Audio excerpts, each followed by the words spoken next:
Communication not only helps us learn and understand, but it helps us to connect and to feel a sense of belonging. My name is Matt Abrahams, and I teach strategic communication at Stanford Graduate School of Business. Welcome to Think Fast, Talk Smart, the podcast. Today, I look forward to speaking with Geoffrey Cohen. Jeff holds many appointments at Stanford. He is a professor of organizational studies in education and business at the Graduate School of Education. He's a professor of psychology and a lecturer in management. Jeff's research focuses on applying research-based interventions to pressing social problems. He recently released a new book called Belonging, the Science of Creating Connection and Bridging Divides. Welcome, Jeff. Thanks for being here. I am really excited for our conversation. Thank you, Matt, for having me. So let's go ahead and get started. Can you define what you mean by belonging? Well, it's a great question. I could go on at length, but let me give a quick answer. Belonging is the sense of being included and accepted by a larger group. It's that feeling we get when we feel like we're part of a larger whole that accepts us for who we are in the ideal state. So it's both a state and a process, a noun and a verb. And it seems like in both of those, both the noun and verb version, that there are lots of benefits that it confers on us. What are some of those? How does belonging help us? Well, as human beings, we are fundamentally social creatures, and we've evolved to kind of have a social orientation because we need each other to survive and to thrive. Otherwise, we're just highly vulnerable to predation and disease out there in the wild. And so the human species has evolved to go through life together. And that's actually what the word belonging means, to go together. And there's all kinds of benefits to joining together, right? We can solve common problems together. We can do together what, as individuals, we could only imagine doing. We're capable of great projects and products. But also, in addition, down to our very biology, we crave connection.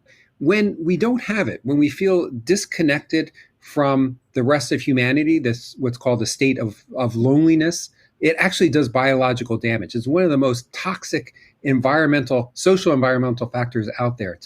To not have that sense of connection with other people does great biological damage and seems to be one of the major contributors to disease and mortality and early death. So I would say that the benefits to belonging are that we can together do more than we can as individuals, but also biologically, psychologically, that sense of connection is so woven into our DNA that if we don't have it, we suffer.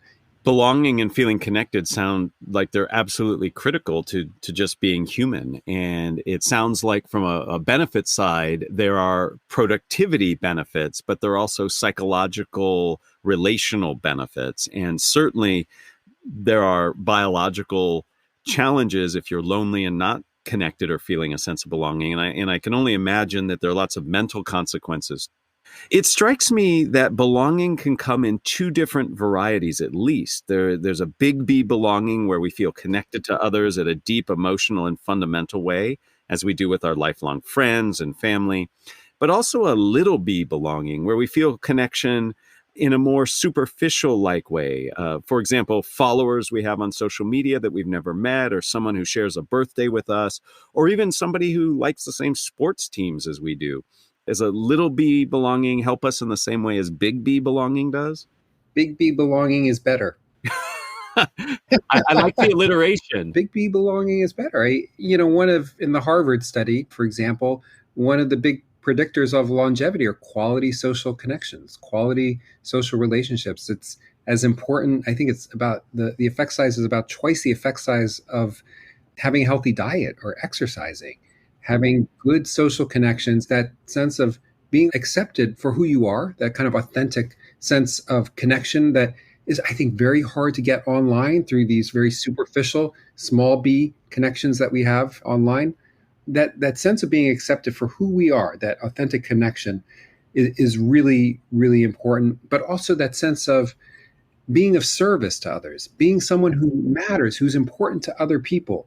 To give is to create love. Those deep connections are so good for our health and well-being. So much so that even if you do these little studies, my friend Sonia Libramersky and Steve Cole and Barb Fredrickson have done these little studies where they just randomly assign people to create these more deeper or meaningful connections by doing acts of kindness throughout a couple of weeks. So they instruct people to either do something good for yourself that you enjoy, or do something that's helpful to other people, an act of kindness. Then they look at biological markers of inflammation, and they find that inflammation is much lower among those people who engage in these acts of kindness, of service to others. That's not the kind of thing we get online. I mean, I'm not denying that that's possible, and I'm not denying that people who have faced a lot of exclusion and who can't find their niche can find some sense of home online. That definitely happens. But I think too often the social media kind of relationships that we have are not high quality. They're voyeuristic often and performative often. And that doesn't have the same kinds of benefits for well-being and personal strength. So it sounds to me that stockpiling followers and friends online might not be the best strategy. Having a few close, really intimate friends, if you will, is important. You've already begun to shed some light into this, Jeff, and I'd like to push you a little bit more. But what are some strategies and tactics we can use to build and enhance our sense of belonging in our personal relationships? And what role does communication play in that? I've already mentioned one of them, and that is giving. Being of service is one way to create a powerful sense of connection. There's research, for instance, on teenagers, adolescents, and what benefits their sense of connection and helps their health and well-being. And one answer turns out to be volunteerism, getting involved in volunteer activities where you're serving some pro-social service, pro-social cause bigger than yourself. That is very beneficial. That's one strategy, is to engage in activities in which you are giving to others and being of service to others. And it's not something that I think comes naturally to us today in our era. We are often committing these sort of what are known as affective forecasting errors. What we think is good for us in our connections isn't necessarily actually good for us in our connections. We think that often pursuing our own status and self-interest will bring us health and happiness. And it turns out that that's not nearly as impactful as doing good for others. In terms of communication, I think communication styles are really important for maintaining our relationships, being able to communicate in an effective way such that we not only express our personal interests and preferences and desires, but are respectful of others. That's so important. And just to give one example, I know that sounds like a platitude in the abstract, but just to give one example, one of my former students, Michael Schwabe, did a great study looking at the political divide. And he wanted to make that go smoother such that liberals and conservatives could talk better with each other and more respectfully. And he found that most of the time that didn't go well. People were kind of resistant to the points of view of the other party. But he found that one little communication strategy had a big effect. And that was to use 2 words before you express your point of view or your position on a policy. And those 2 words were, I think. I think this person is better. This is, from my point of view, this is my position. And he found that just using these sort of linguistic markers that create a sort of subjective space for someone else's point of view, that say, hey, this is a sort of common space where we're trying to figure out together the best way to look at this issue, that actually opened up the other side to learning more about people's own position, made the other side less likely to denigrate the person speaking, and just create more curiosity and common ground. So that's just one example of how our communication can foster these kinds of connections, even in difficult conversations. I really like this notion of being in service of others, doing volunteering as a way to help you feel connected. I love linguistics, and just using I think makes you sound less definitive, and it makes you sound more open to other points of view. And so I appreciate that as good advice. And I think I should employ that more frequently. So how can we as colleagues and managers create more inclusive and welcoming communities to foster belonging? I believe you have a term you call situation crafting, and how would that play into this? Situation crafting refers to the art and the science of creating situations that are conducive to a sense of belonging and that bring out people's personal and collective best. And it's based on this insight from social psychology about the power of situations. So, oftentimes, when we're looking out there in the world trying to figure out the causes of behavior, we blame people. We overestimate the importance of things like ability and character, these sort of internal traits, and we underestimate the importance of the situation. Like people may have some circumstance that we don't know about that's affecting how they're dealing. A lot of times, students, for instance, act out in class because they're feeling uncertain about their belonging in school, uncertain about how they're seen. And it's not so much that they are troublemakers, but rather the situation of school creates this feeling of alienation in them that leads them to behave in these ways that are just not healthy for themselves and for the school. So by changing the way we act, what we say, what we do, we can change situations for the better, often, sometimes even in profound ways. For instance, Greg Walton and I did a little study where we were looking at how to create more belonging among students, college students making the transition into college, which is often a time of huge belonging uncertainty where people are uncertain about whether they belong and whether they can find a home. And all we did, I'm going to sort of simplify, is to share with those students the stories of senior students at their school. And these stories convey to them, I had a lot of trouble adjusting to college myself. And over time, things got better. And what we found was that over the course of 2 years, that little experience closed the achievement gap between students of color and their white peers by half. Students of color are often the ones who are experiencing stronger belonging uncertainty in college.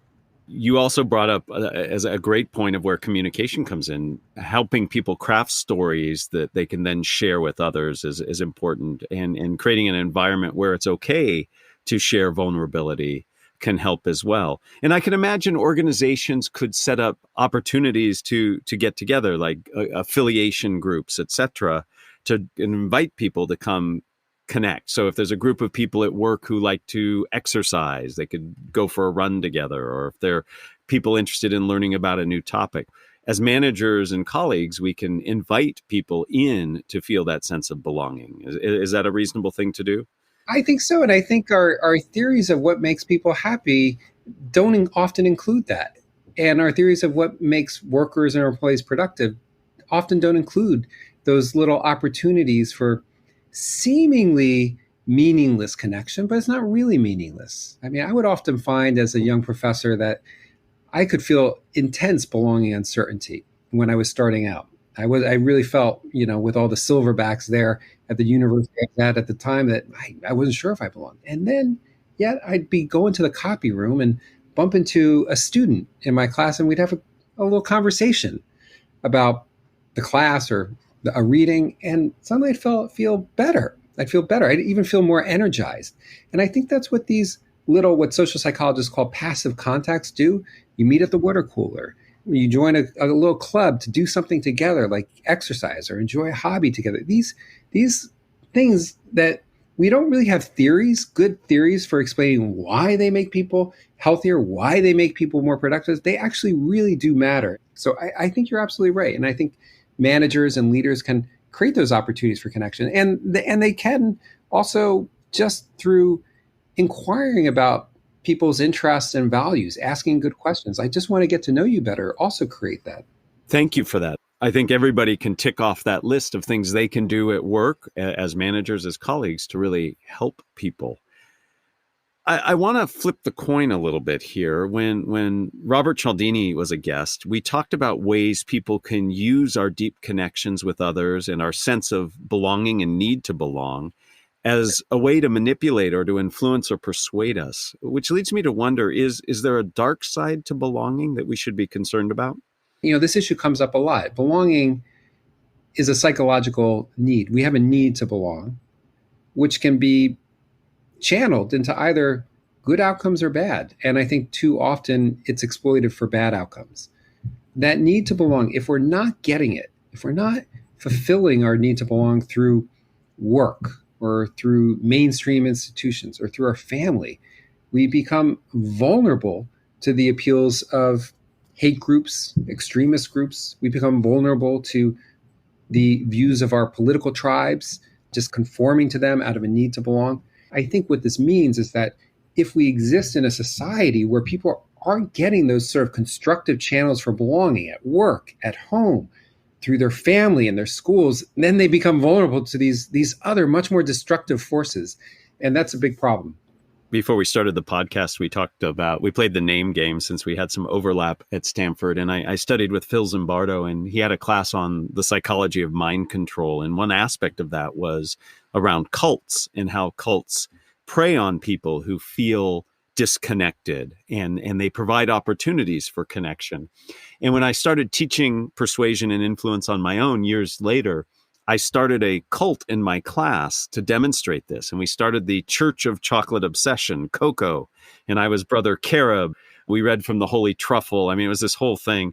But the point was to show to students how very quickly, in the matter of a 20-minute class activity, we were able to create a sense of belonging to something that was completely ludicrous, Hershey Kisses and Godiva bars.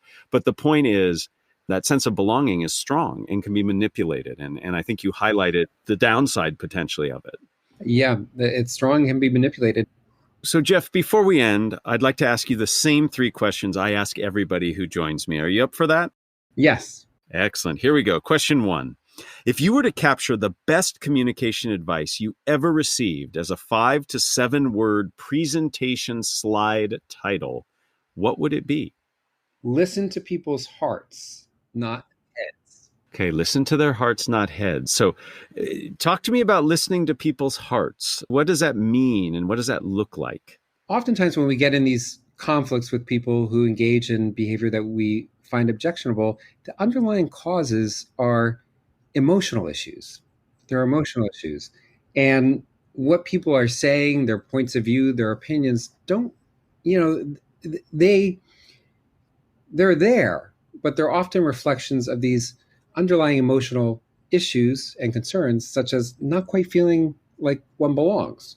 And some of the examples that I gave to you earlier, such as a student in school who acts out, that might seem like the kid just has really bad attitudes, these are beliefs about how they should be in school, something in their head, but actually it's something in their heart. They're not quite feeling like they fit in school. And so a good teacher, a good educator listens to that and understands that, just like me, just like myself, I can act in regrettable ways when I'm not quite feeling at home.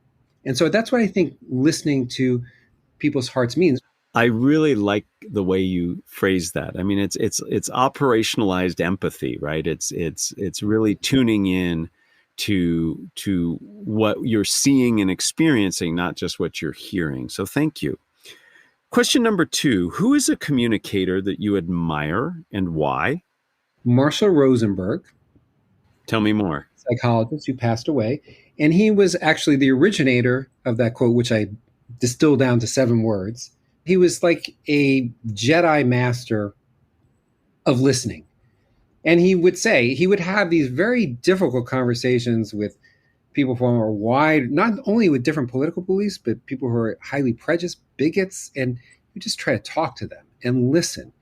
And people are like, well, how could you do this? And he's like, I have just learned that I really can maintain my love for people and enjoy life a lot better if I listen to what's in their hearts, not pay so much attention to what's in their heads. So he has this technique of nonviolent communication in which you begin. If you have some problem with someone, you begin with an emotion. I feel disrespected. I feel upset. I feel angry. When you do this, when, for instance, you leave the dishes in the sink and you don't clean them up, because I have a high psychological need to be respected. Too often we don't begin with our emotions. Instead, we just try to control the other person. And his method of nonviolent communication is something that really stuck with me, in which you just begin with what you're feeling and you explain how what you're feeling derives from this psychological need. And it's then that you make an ask for a change in behavior. So he's one person that really stuck with me as a master communicator and listener. And that's exactly what I was going to point out. I asked the question about a communicator, and you went to somebody who starts communication by listening. And that's often forgotten, right? We often think about the words people speak or write or sing. And in fact, listening is a super powerful, if not more powerful, way to communicate at first. Let me ask you question number 3. What are the first 3 ingredients that go into a successful communication recipe? As you said, listening, doing what social psychologists call perspective getting, which is asking good questions and listening to the answers, and then communicating your point of view respectfully, using some of these linguistic markers that indicate this is my first person point of view. So I think that those 3 ingredients are really crucial. Listening to the other person, listening to what's in the heart, not so much what's in the head, asking questions that dig a little bit deeper so that you get people's perspective rather than assume it. And then after that's done, providing your point of view in this sort of respectful way that makes it clear that this is your first person point of view. I really find that process helpful. Listen, inquire, and then share from your own perspective your response. And taken together, that is a good recipe and series of steps that we could all benefit from. So, Jeff, this has been a fantastic conversation. This notion of connecting and belonging are critical. Communication plays a central role in that. And your best practices and specific references to research and ways that we can work to foster belonging and connection are really important. Thank you for your time, and thank you for your advice. Thank you, Matt, for a wonderful conversation. You've been listening to another episode of Think Fast, Talk Smart, the podcast, a production of Stanford Graduate School of Business. This podcast was produced by Jenny Luna, Kevin Patel, and me, Matt Abrahams, with special thanks to Podium Podcast Company. To find more episodes, visit our website at gsb.stanford.edu or find us wherever you get your podcasts, including YouTube. For more business-related content, follow the business school on social media at Stanford GSB. You can also find the podcast and follow us on LinkedIn and Instagram.